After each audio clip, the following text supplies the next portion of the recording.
So, good morning, everybody, and thank you for being here with us today. We're super excited to welcome Mark to talk about everything distribution, retail, things you can be improving.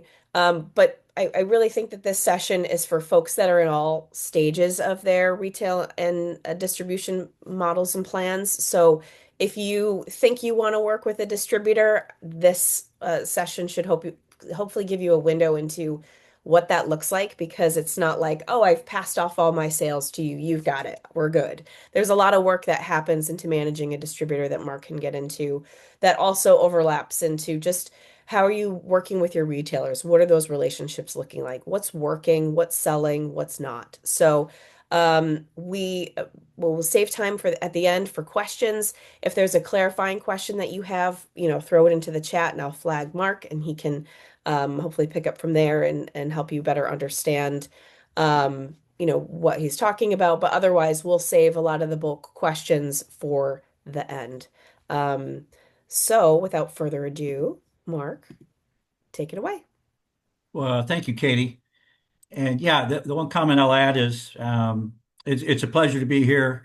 I hope I help you today. My goal is to help you, give you some info. I'll be available. I'll give you my email and my phone number. We're available anytime after this if you have follow-up questions or calls, and I'll send the deck to Katie. In fact, I think she's already got it. My background, yeah, I did a lot of distributor work, so I know what distributors are looking for. I did some supplier work, so I know that side of the fence.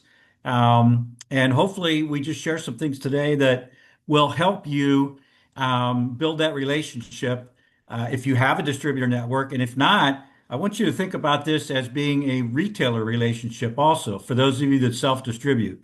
And Katie and I talked at length about making sure that you view not only your distributor but your retailers as customers. So let's get into this. So here's our agenda. We're going to take a quick look at the numbers. We're going to talk about distributors and retailers as our customers. We're going to look at the distributor retailer world. What are they facing? What are their headaches? What's changed? How do you separate yourself from the many, many other beverages that are going in there and calling on them? And then we'll have a quick Q&A. So this is our logo. This is us. That's us, Bump Williams Consulting. So this was done for the Massachusetts state. This number, if you look, craft beer is not faring very well in the state. But if you look, neither is a lot of stuff. I mean, really, truly, the only thing looking good is non-alcoholic beer. So it's a big challenge. But I want you to understand the next slide, what's going on. You can see, the Northeast is really behind the rest of the country. So, Massachusetts is not alone in the little bit of a struggle that's going on. You can see other pockets around the country where there are some declining numbers, but for the most part, unfortunately, that Northeast, and we're not sure why. We're digging into that because it was quite a difference based on the rest of the country. As I get those numbers, I'll share those numbers with you and with Katie. But I wanted you to see you're not alone in the pain up here in the Northeast. So, having said that, that's a challenge. So I don't know about you guys, but I love a challenge. So my goal is to give you some tools now that maybe you can start turning things around, not only with your distributors, but your retailers in your areas. So Katie, I think we had a little quiz here, and I think we are going to ask you, how would you describe your relationship with your distributor or your retailer? And there it is. Katie's got it. So I would like you guys to go ahead and answer that, and I'll give you a couple quick minutes to decide how you feel about your relationship. Is it is it a good one? Is it strong? Is it just okay? Need improvement? Or is it not applicable based on maybe you don't have a distributor network, which is fine.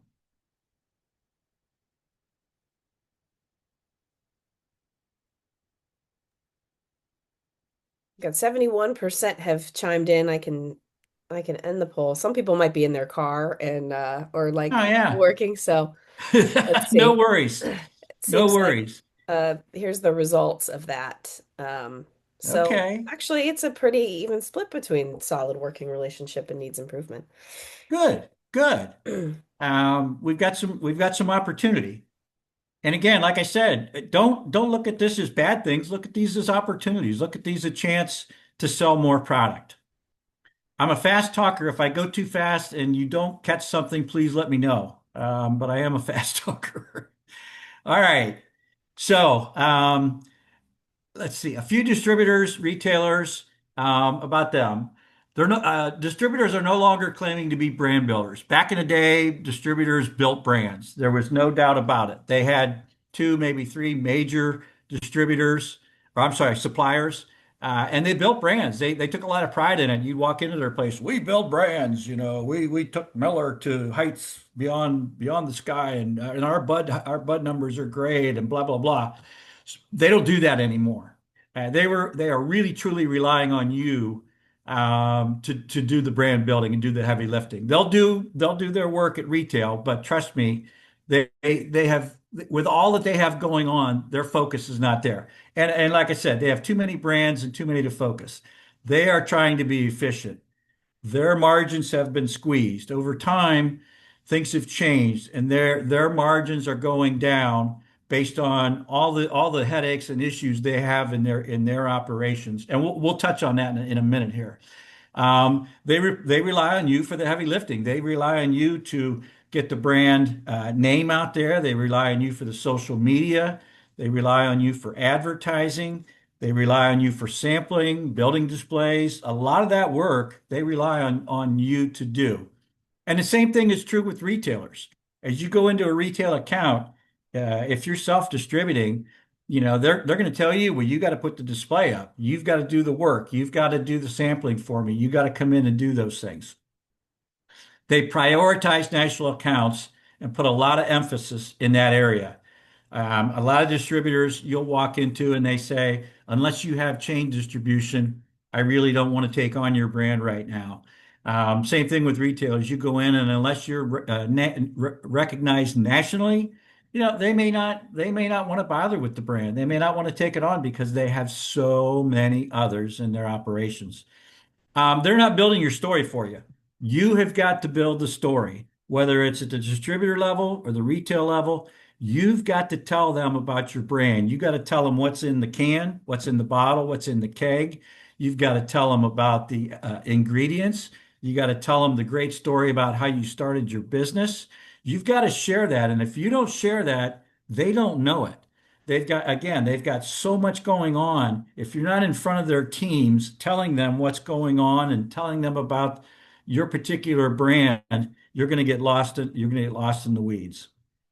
They're very internal centric. So they're very focused on internal numbers within their organization. So the more data you can supply them with, i.e., that very first chart, that's yours if you want to go use that. Show them, the challenge that we have up in the Northeast, and then show them how we're going to solve it. Here's what we're going to start doing. Here's how I'm going to try to help you make some money. They love a success story. They love the brands that are doing well. They love to read the papers and read the different rags and see where there's a success story. And they love to sell products. So make no mistake, they want good selling brands. Your job is to repeat and tell the stories so that they're apparent. You want them telling your story again, whether it's, what's in the product, why are you unique, what separates you from the herd, what makes you different from the other 30 or 40 or 50, calls that they're getting called on by other suppliers. Why do you want to have that good relationship? You want to get share of mind. So you've got to know about that distributor. You've got to know about that customer, that retailer. You got to know what's going on. It's going to help grow your business and it's going to help grow their business. It's that simple. Obviously, it's an opportunity for a bigger paycheck for you and your salespeople, for your organization. It's also a bigger paycheck for them. Remember, distributors and retailers care a lot about money, not so much volume, but they care about, the old saying, you don't take cases to the bank, you take money to the bank. So I would suggest in a lot of your meetings, if you can, talk about the dollars that they're gonna reap. Talk about the dollars that will be added, by utilizing your product. And if you've got better margins, I would certainly let them know that you've got better margins and the opportunity for them to capitalize on those. At the end of the day, it just makes for a better working relationship. You don't want to be looked upon as, oh God, here comes Susie from, XYZ Brewery. I don't want to spend any time with her. You want to be the person that walks in and they say, oh man, Susie, I'm so glad you're here. I really appreciate you taking time to help me grow my business. It's about friendships. This is still a relationship business. This is still a business where you've got to know your customer and you got to surprise, impress, and delight that customer. You got to help them grow their business. Um, Most suppliers cannot afford to be distributors across the country. It's just too expensive. You might be able to self-distribute in a certain territory and maybe a region, maybe even in a state. But outside of that, it's really tough to be, a distributor and a supplier and self-distribute all in one. It's just too expensive. So you need those good partnerships. If you have distributor relationships, I really want you to focus on building those because that's what's going to gain share of mind with them. Obviously, it creates a sustainable working environment for the future. You're not just selling for today. You want your brands out there, way into the future, and you want growth. You want organic, slow growth with those retailers so that you're in business for a very long time and they're in business for a very long time. All right. Just these are just like probably 30 of maybe 1,000 different questions you need to find out about your distributor or your retailer. How long have they been in business? Is this a family business? You go in some distributors and you're talking to third and fourth generation people. You need to know that. You need to know how long they've been in business so that you can talk about, man, your heritage, how much respect you have for what they're doing, and being in business for so long. What brands do they represent? Are they pre-sale? I mean, I'm not going to go through all these, but I want you to take a quick peek and understand that you need to know this information so you can build that relationship with them. And I'm going to add this in. We have many retailers that are not from America. They are from foreign countries. They've come into our country with the hope of business success. You need to know things about them. If Middle Easterners that own carryouts or own drive-throughs or things like drive-throughs are in Ohio. I'm sorry. If they offer you something to drink, if you don't take a drink, they see that as an insult. So, I mean, it's just little things that you need to know about nationalities and their countries and their places of origin so that you can build that relationship and ask them questions and talk about, their families and are they fourth or fifth generation in a business. I think it's very important to know your customer, whether they're from Yugoslavia, Czechoslovakia, Iran, India, wherever, know their cultures. One last thing on that, I learned a long time ago, it's an insult if you sit down and put your foot up. In Middle Eastern countries, they view that as an insult that you're showing them the bottom of your foot. I had no clue. But that's just one little thing that hopefully will help you. So these are all things you need to know so that you can discuss this as you're discussing business. And I don't want to spend a lot of time on this, but you can get this later. All right. So, who are some of the people you got to work with? So, if you are calling on a distributor, these are the people that you have to have a relationship with, not just maybe the owner, maybe not just the brand manager, but the sales managers. They control the direction of the sales reps. They select the brands for focus. They select the brands that are going to be on feature. They select the contests. Are we going to have a contest for XYZ brand in March? They're the people that you have to have a good, solid relationship with, or your brands are not going to get the attention. They're not going to get the special months, the contests, the sales contests where salespeople are selling extra, that sort of thing. Inventory manager. So many people make the mistake of not spending time with the inventory manager. This is the person that's getting the product into that distributor. Same thing at retail. If the owner has somebody that controls his store and has someone purchasing it, you need to make sure you have a good relationship with that inventory manager so that they understand on a regular basis, here's the product we have, here's what you need to get in, you're out of stock on this, we're getting long dated on that. Check those things and have a really good relationship with that inventory manager. Delivery drivers, a key for the retailers, and especially if you have a distributor, these are the people that are in and out of the accounts all the time, every day, day in, day out. I used to spend a lot of time trying to, catch some time with the delivery drivers just to get their take on what's happening, just to understand what they know about the retailers. There's a huge resource with the delivery drivers at distributorships. So make sure that you're spending some time with those people as well. The IT specialist, this is the person that's going to have the reports and the things that you need to put into your sales presentations and go out and sell either by yourself to a chain or to a national account or to a particular retailer or with their people. If you can go with their sales team, it's even better. Obviously, you got the opportunity to sell with them. I always respected when they wouldn't sell other things on that call. But don't be surprised if the retailer asks them a question and they have to answer something about another brand. Don't be upset by that. Simply wait till that's over and come back to your brands. Warehouse manager.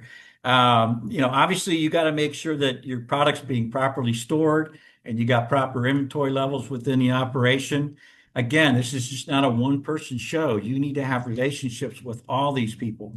And I will tell you right now, if you're sending emails, copy these people in.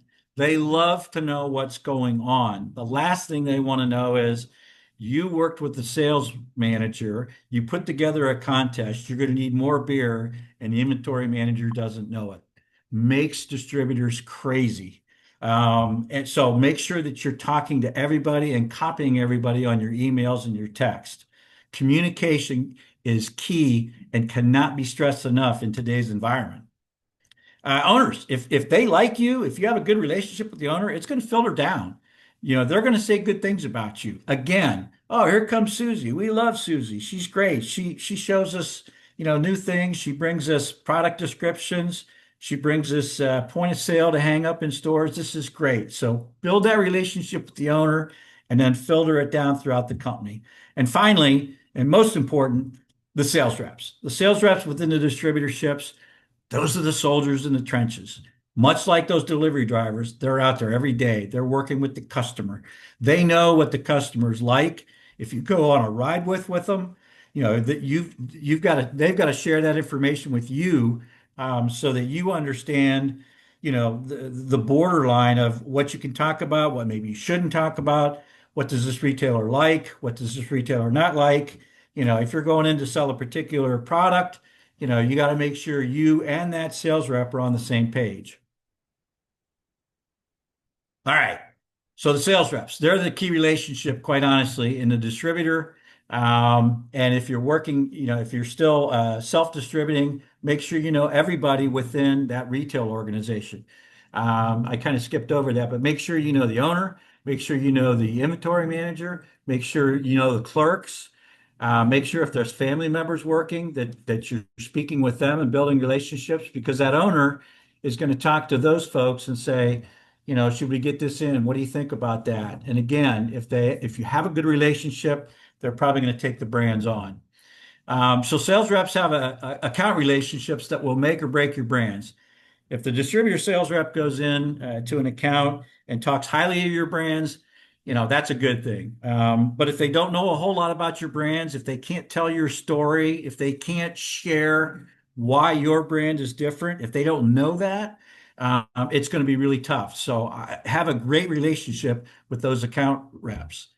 Um, Also consider all the information they're filtering. They've got a lot on their plates. If they, half of them sometimes don't even know all the brands that they carry. Truthfully, and I've been in operations and I've done sales meetings where they really don't know when new products get added into their handhelds. They'll look through their handheld and go, oh yeah, I got that. So please remember, they got a lot on their plates. They have a lot to work with, and make sure that they understand, oh, we have a new product. We have a seasonal coming out, and this is it. This is the flavor profile. This is what it costs. This is what the retailer will make on a case of our brands. Obviously, train them, and I kind of just went through that. Train them, get in front of them, go to their sales meetings, spend time with them out in the marketplace. Communicate with them. Let them know what your goals are. If you don't share your goals, if you don't tell them what your expectations are, they don't know. If you have new brands, if you have sales data in particular, selling with data has become so important. It's a very relationship built industry, but if you have sales data, that's a double check mark in your box. So you've got some data to back up, you just saying, "Oh, it's the hottest brand in the region right now." Well, that's great, but show me the numbers. And then obviously any issues. If there was a bad relationship with the retailer out there, or you had some problems before, you got to know about that, and you got to start mending those fences. You got to start building those relationships back, not only with the distributors, but again with the retailers. Support them with merchandise, take them the hats, take them the t-shirts, some trade spendings, buy them lunch, if you come across some out-of-date product, maybe pick up a six pack or two if you have some out-of-date product out there, but show them that you're willing to make the effort in the market, and they will be willing to make the effort in the market for you. Recognize and reward them. I call this the SID factor: surprise, impress, delight. Everybody kind of expects some of these things. They probably expect to get a t-shirt or a hat from you. Do something a little off the beaten path. Maybe give them a gift certificate somewhere, or give them a movie pass, or do something a little unique that maybe they're not expecting, or something that maybe somebody else isn't doing for them. Because at the end of the day, they probably have a closet full of t-shirts and hats. So maybe do something a little different and surprise them. Take them donuts. Take them donuts to their meeting. Show up one morning with a box of donuts. I've done that several times, and for $15, it goes a long way. Build a relationship of trust and honesty. This is just like a good marriage, just like a good relationship, good partners. You want to be truthful and honest. If there's something goes wrong, for heaven's sakes, let them know right away. If there's God forbid there be a bad batch of product that would get out, make sure that they know about it right away, so that you can curb that, they can get to retail, and you can get that stopped. And just always be honest. Obviously, honesty is the best policy when it comes to building those relationships. And if it's a good relationship, they're going to trust you. And if they feel your support, if they feel like you're behind them, like you got their back, they're going to focus on your brands because they like it. And then obviously know all the brands in their portfolio besides just yours. So if you do go in an account together, or you're making a call together, or even if you're calling on a retailer, make sure that you know the other brands that they have. If you're trying to sell in an NA and they only have, 10 NAs, let them know why yours should be in there. And for heaven's sakes, don't commit. The cardinal rule of selling is never, ever, ever, ever, ever, ever say anything negative about other brands. Talk about the features and benefits of your brands. Don't be negative towards other brands. That is a cardinal sin that, believe it or not, some salespeople still make. All right. Whoops. What are some expenses that those retailers and distributors are facing? Obviously, they have broken product in their warehouse. They got to pay to get it there. They've got light bills. They've got electric bills. They've got heating and cooling bills. They got to buy equipment to move the product around in their warehouse. They've got employee expenses like healthcare and insurance and things like that. And as you guys know, as business owners, none of that is going down. These expenses are all going the wrong way right now. They're all getting more and more expensive. So the purpose of this slide is to make you think about, put yourself in their shoes for just a few minutes. And again, whether it be retail or distributor, these expenses for them are constantly going up. Again, whether it's facility management, whether it's equipment, printing, anything that they do, anything that they have an expense on, for either one is just obviously going the wrong way. And I think you need to understand that. I think that leads to great conversations with them. If you walk into a distributorship and see some new trucks out there, you want to say, hey, wow, new trucks. And you're going to say, yeah, they were, X amount per much. Say, man, that's great. I think that really sharpens your image. It looks great out in the marketplace. Congratulations. I appreciate that you're spending money on good equipment. I appreciate that you're keeping the beer cold in the cooler. I appreciate, that you're doing the handling of my product in the proper way. All things to think about. Sort of think about their pain points, think about what they face on a daily basis. And quite honestly, distributors, again, back in the day, it was sort of a license to print money. It's not that way anymore. Their margins have shrunk, and some of them sometimes you feel like they're just a huge organization that doesn't care. I don't think that's true. I think they care very much, but they also want to be very, very focused on their business and hitting their goals. What else are they facing? Internal costs, obviously. They're facing supplier asks. So they've got focused distribution, SKUs, execution, calendar commitments, investment from many, many different suppliers coming in their organizations. A long time ago in a faraway land, they didn't have that. They maybe had two, three, four, maybe 10 at the most suppliers to talk to. As you know all the brands that are out there right now, and it's growing, whether it be alcoholic, whether it be non-alcoholic, whether it be energy drinks, whether it be juices, sodas, waters, you name it. Their portfolio is growing, and to keep their focus on your brands is getting tougher and tougher as that portfolio grows. Their time. Obviously, meetings, trainings, reviews, work with. They've got to figure out a promo calendar for, even let's say they have 30 suppliers. If they take, a meeting every other month, with those suppliers, that's 15 meetings, in 1 month for them. So you got to remember their time is getting stretched. Their training is being stretched. All that they do is based on time, and the more products they have, the less time they have. All right, this one I just threw this up here because I I learned this sort of the hard way. You may go out and make a call and you get, all these placements, and you sold to Walmart, right? And you got 257 cold placements and they're going to take it all across the country. And the first thing the distributor says is, well, where'd that space come from? Did it come from any of my other brands? How often do I have to go there? That's a cost to me to go to roll up to their back door.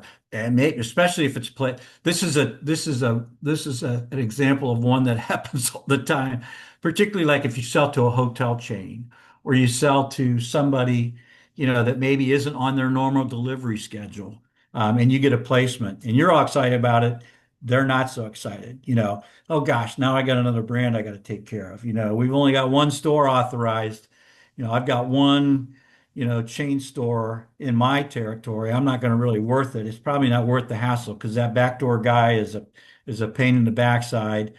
So you gotta put yourself in their shoes again. And if you do get these placements, you got to make sure that they understand that there's an opportunity to make money. And the sales reps are even worse. They don't want to focus on, maybe one or two cases here and there. They want to focus on the 50 or 60, case drop that they're getting. So you got to make sure that they see the opportunity for your brands to grow. They got to see the work that you're putting into your brands. They've got to understand, that your brands are going to help start paying the bills down the road. So make sure they understand why you maybe made a sale, why it had to go that way. And sometimes you'll go into a place expecting, maybe one state to take the product, and it ends up, well, we're going to put it in our neighboring state as well. That's where you really got to keep your distributor network on alert and make sure you're communicating those things to them.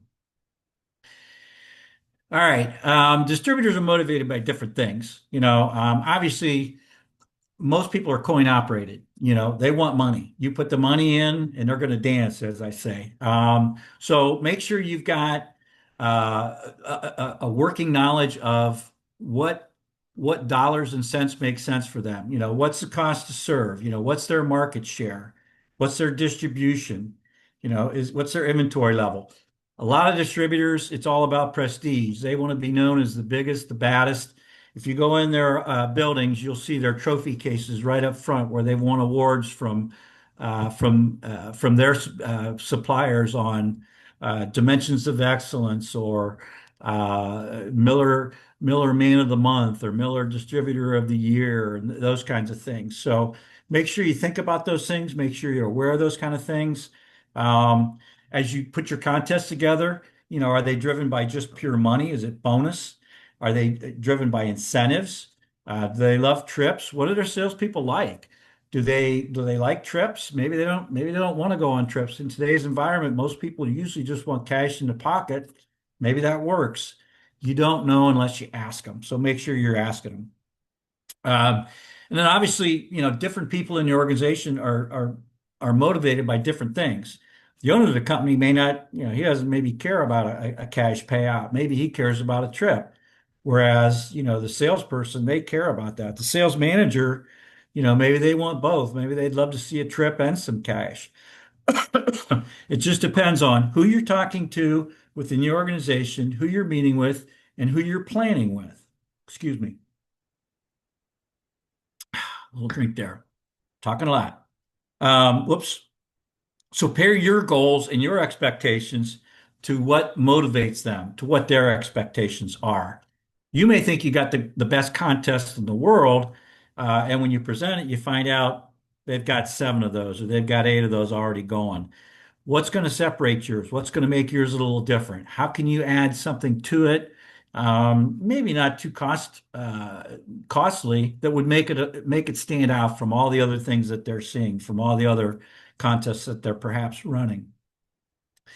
So align your goals with their motivations. Again, craft a story for them. Get in front of their salespeople. Go to their sales meetings. Have them to your operations. Have them over to your tap rooms.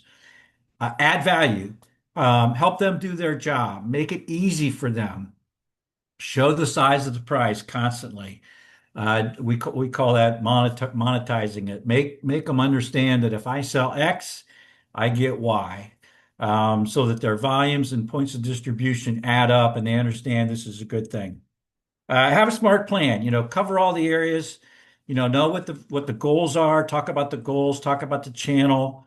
Make sure the distributor tier is covered. That everybody within the organization knows it, including the inventory person, the warehouse person, the driver. I hate when I hear a driver roll into a store and the beer manager or the beer person says, "What's that?" On your wheeler. I don't know. We just got it in. I don't even know what it is. Worst thing that can happen to you and for your brands is for that, again, for that delivery driver not to know. So make sure you are training them about your product. Present a plan. Talk about timing. What are my expectations? What are my efforts? What am I going to do? Here's what I'm going to do. I'm going to give you signage, for when you get displays up. I'm going to give your team shirts for when we do ride withs. And then how do you measure it? Is there a way that I can show that after this sales contest, we increased your volume by X amount? And then, of course, what does that mean in dollars? What does that mean to them in dollars and cents? Look at that. We got through all that. Here's the information. My information is there. Um, if you want to reach out to me, please do. But now I think we can open it up for some questions. If I went fast, I apologize, but I get excited by this stuff. I love this industry. I love a challenge. You guys have a big challenge in front of you right now. That doesn't mean you can't be successful. But you got to get out there and you got to build those relationships with your distributors and retailers. And I'll turn it back to Katie. Mhm. Thank you, Mark. And I think if anything, highlighting that there are large brands out there sending people on trips also kind of highlights what we're up against, right? Like our brewing community cannot afford to send someone to Hawaii for a week because they Right. did a great job selling their brand. So there's there's a big disconnect there between the really big and where our members are at, for sure. Oh, absolutely. So that's why yours has to be a little unique.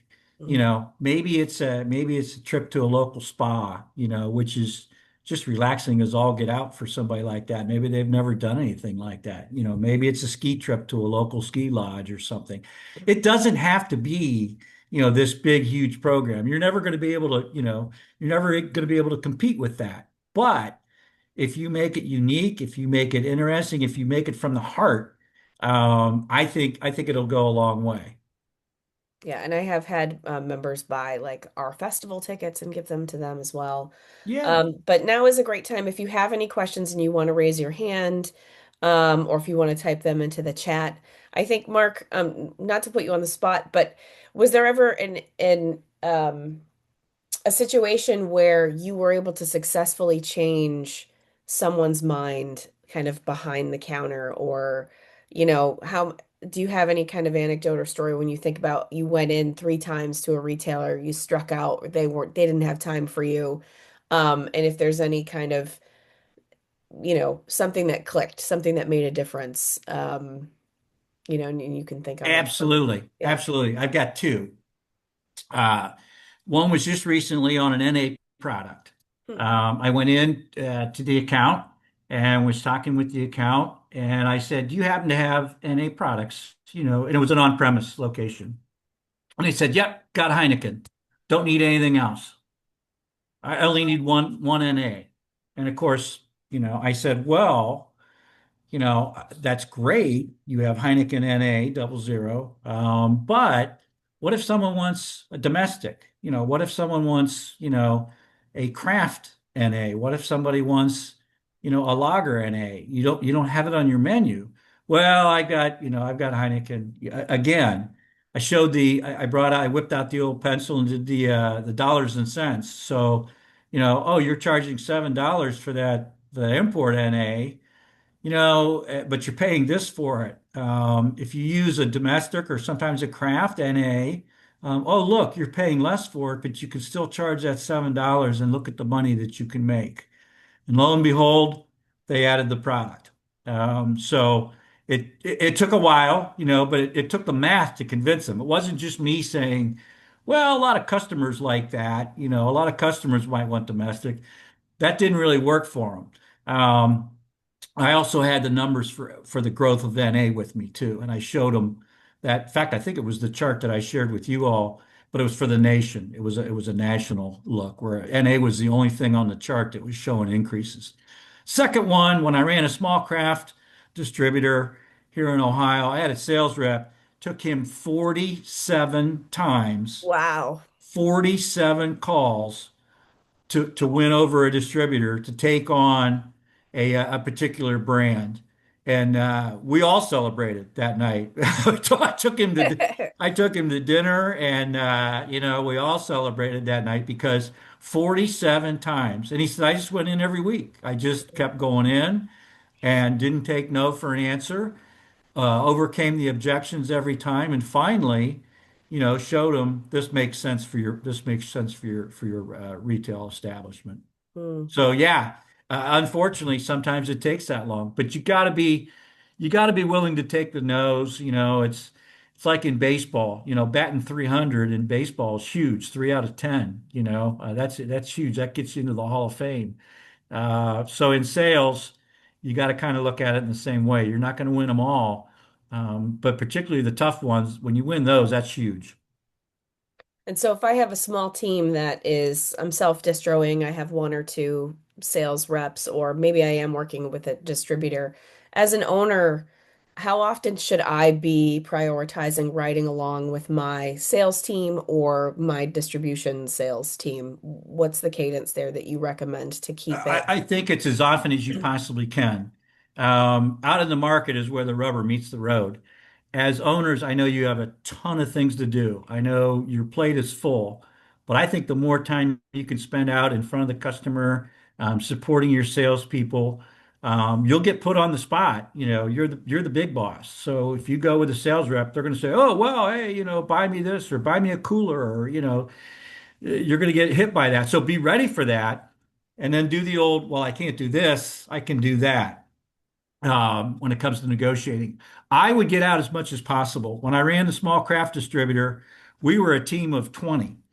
If I had a driver call off, guess who had to run her out? It was me. And I would roll into these stores with their beer or the bars, and they'd be like, "Aren't you the CEO?" It's like, "Yeah, I'm the CEO, but today I'm the delivery driver because I wanted to make sure you got your beer. I wanted to make sure that you, as my customer, got taken care of."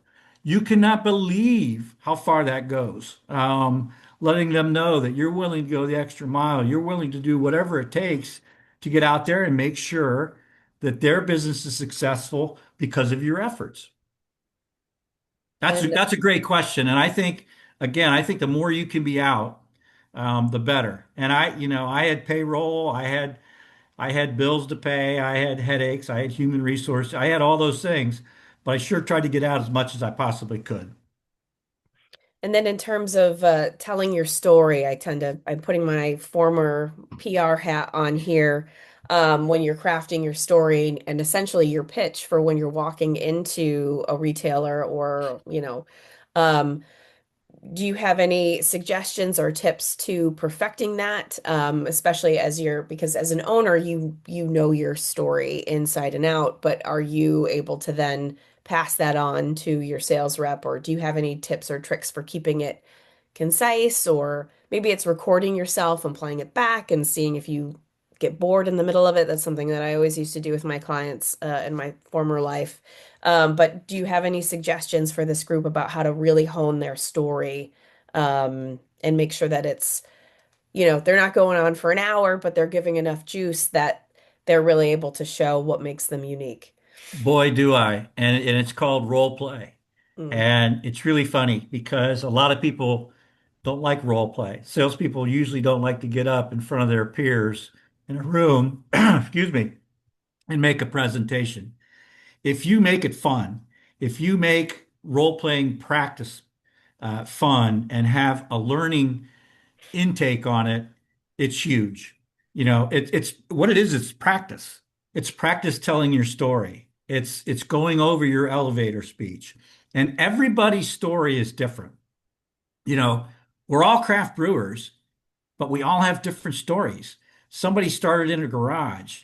Somebody's aunt gave them a recipe. Somebody's dad, decided that he wanted to do this, and this is how it got started. Somebody went to a country and that started the whole thing for, how do I start my brewery? Then there's the ingredients. Why did you choose a painted can? We wanted why did you do the things that you did? And tell that story. Um, in all the sales training I do, and I do a ton of sales training right now, I always do role play. And it's because you learn from what other people do. You learn from tricks that they maybe do in front of other people. And don't be embarrassed. Don't be embarrassed by the way you make your call. Get practiced on it. I always say Derek Jeter, one of the best, and I'm a baseball guy. So Derek Jeter, one of the best baseball shortstops of the game, he practiced every day. He didn't just say, "Oh, I'm a good shortstop. I don't need to practice." I practice every day. So this is our craft. This is what we do as salespeople. So I would practice that. In a weekly sales meeting, maybe take a little bit of time and carve out some time and give some role playing examples. And don't just roll over, when they first say, "Hey, will you buy?" Say, well, give them an objection, that they can overcome, because when a retailer or a distributor gives you an objection, that just means you got to start selling. An objection just means you haven't sold them. So now you really got to start selling. Now you got to use your craft to sell them on what you want to. So I'm very big on role playing. I'm very big on knowing your story, training your own people, within your network. They need to know how it's brewed. They need to know the product, what's in it.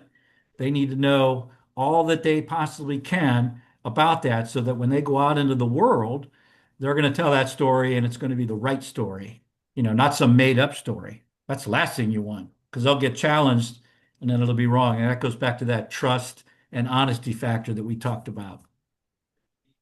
Definitely. Well, I haven't seen anything come in the chat and I haven't seen any hands raised. So, Mark, you must have done such a wonderful job that no one has any questions. Oh boy. This could be a first. This could be the first.